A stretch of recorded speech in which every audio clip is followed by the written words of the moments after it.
રાજકોટ શહેરની અંદર પુનિતનગરના ટાંકા પાસે એક ફાયરિંગનો બનાવ બન્યો હતો,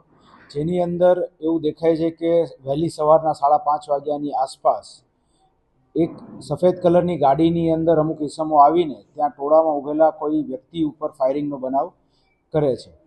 હવે આ જે ફાયરિંગ થયું ત્યારબાદ તુરંત જ તે રાજકોટ શહેર પોલીસ વિવિધ ટીમો બનાવવામાં આવી હતી અને વિવિધ ટીમો બનાવી અને જે કોઈ પણ આરોપીઓ હતા તેની ધરપકડ કરવા માટે થઈને ચક્રો બધા ગતિમાન કરવામાં આવેલા.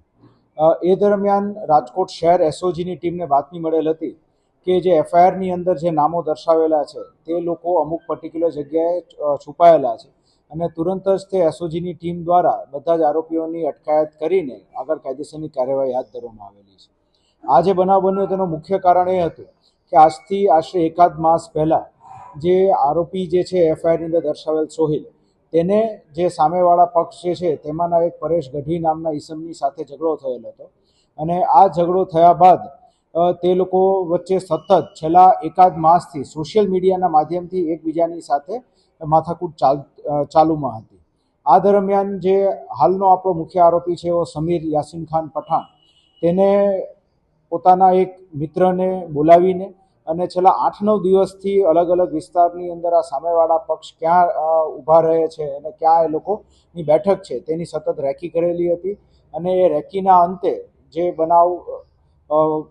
શનિવારની વહેલી પરોઢે જે બન્યો તે બનાવ બનવા પામેલો.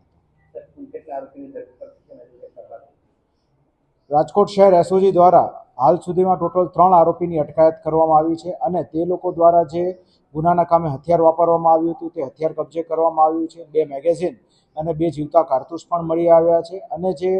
ગુનાના કામે જે ગાડી વપરાયેલ હતી તે ગાડી પણ કબજે કરવામાં આવી છે.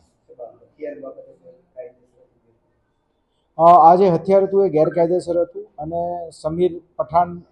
દ્વારા પોતાના બહારના રાજ્યના કોઈ કોન્ટેક્ટ દ્વારા તે મેળવવામાં આવેલ હતું. આ બાબતની વિગતવાર તપાસ હાથ ધરવામાં આવી છે અને અન્ય પણ કોઈ પણ ગેરકાયદેસર હથિયારો અને તેવું હોય તો તેની બાતમી મેળવી શહેર એસઓજી અને ક્રાઇમ બ્રાન્ચ દ્વારા કાયદેસરની કાર્યવાહી કરવામાં આવનાર છે.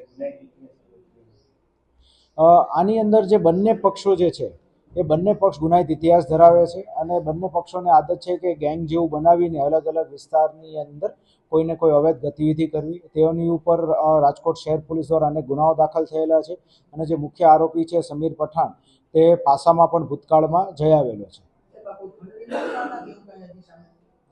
હાલ એ લોકો બંને જે બનાવનું કારણ છે તેમાં ખંડણીનો કોઈ બનાવ નથી, પરંતુ જે જૂની અદાવત છેલ્લા 1 માસથી ચાલી આવતી હતી તેના કારણે બનાવ બનેલાનું ધ્યાને આવેલ છે. રાજકોટ શહેરની અંદર પુનિતનગરના ટાંકા પાસે એક ફાયરિંગનો બનાવ બન્યો હતો,